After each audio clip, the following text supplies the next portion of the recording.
Hello. Welcome back. Today we will be discussing the major nations' militaries of World War II, and what a common foot soldier is expected to fight with. Now, for simplicity's sake, I will only be focusing on the infantry, and not including other branches of a nation's military.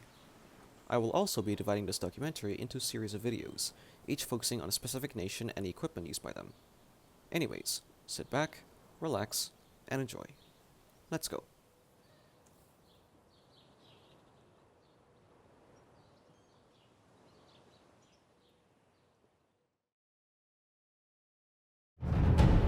Throughout the Second World War, militaries across the world put to the test their technologies of war and combat doctrines. The war proved to be the pinnacle in military innovation, but at the same time also leading to the deaths of millions, soldiers and civilians alike. Each war machine differed in their approach and equipment to combat the enemy.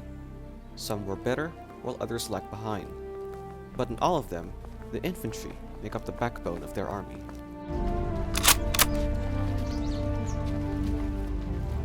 Today, we will be covering the major nations' militaries. From the different types of clothing and gear a soldier carries, to their arsenal of rifles, pistols, and machine guns. These are the infantry of the Second World War.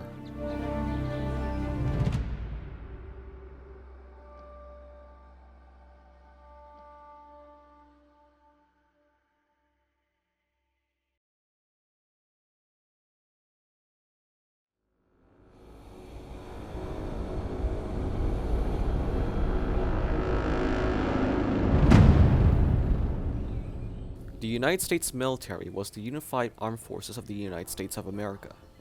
It was one of the biggest land forces to participate in the Second World War.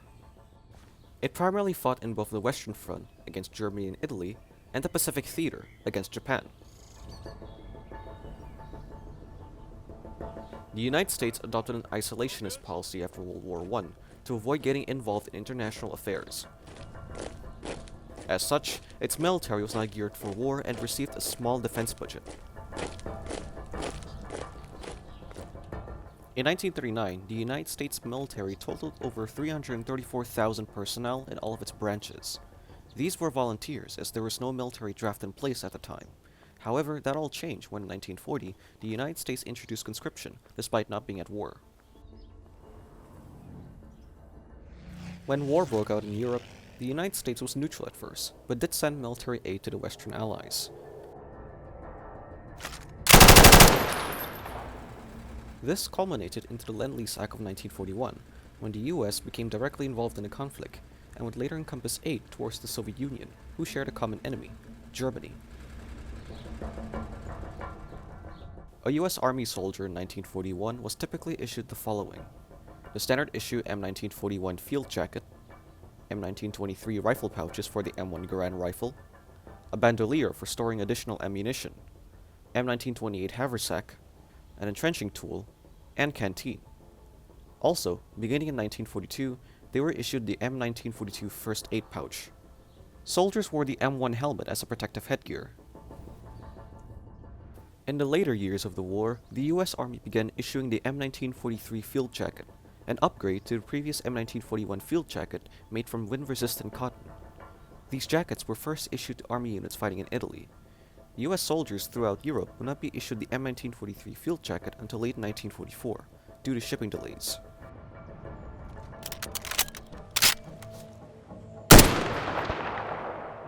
The M1 Garand semi-automatic rifle was the standard issue weapon for riflemen. It was a replacement for the M1903 Springfield bolt-action rifle that was used by the US military during World War I. However, both rifles would see service into the Second World War. They were chambered in .30-06 Springfield.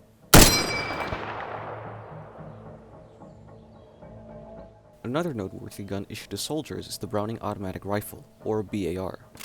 This automatic rifle was developed during World War I, now modified as a squad light machine gun.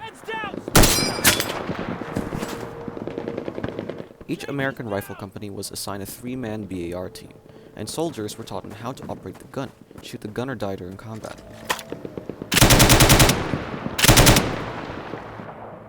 The Thompson submachine gun was created as a response to trench warfare during the First World War. However, none of them managed to reach the front lines as the war ended before they could be shipped to Europe. Instead, the Thompson found itself in the hands of US soldiers during the Second World War. This is the M1A1 variant of the Thompson, designed to be cheaper to produce than older models. This is the M1 Carbine. Chambered for .30 carbine, this gun was designed as a lighter alternative to the M1 Garand and was primarily issued to rear-line troops and engineers. A variant of the M1 Carbine, called the M1A1 Carbine, was issued to paratroopers and featured a folding stock. The Colt M1911 pistol continued to see service into World War II. This sidearm was issued to NCOs, motor crews, pilots, tank crews, and reconnaissance troops.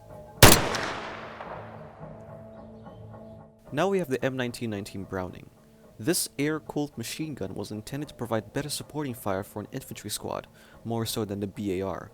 But because of its size, it must be manned by more than one person, typically two. The M1919 Browning was also used as a mounted machine gun on vehicles and tanks. A 50 caliber version, called the M2 Browning, was also used primarily on aircraft and certain vehicles. The United States military also employed bayonets, a type of sharp object, typically a knife, mounted on the end of a rifle for close quarters combat. This is the M1 bayonet, designed to be equipped on the M1 Garand and Springfield rifle.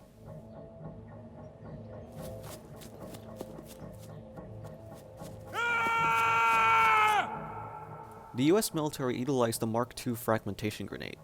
This pineapple-shaped grenade had a 4 to 5 second delay before detonation. The explosion would send pieces of shrapnel flying all around it, injuring those unfortunate enough to be standing nearby. The Mark II frag grenade was designed as a defensive grenade, meant to kill attacking enemy soldiers with shrapnel.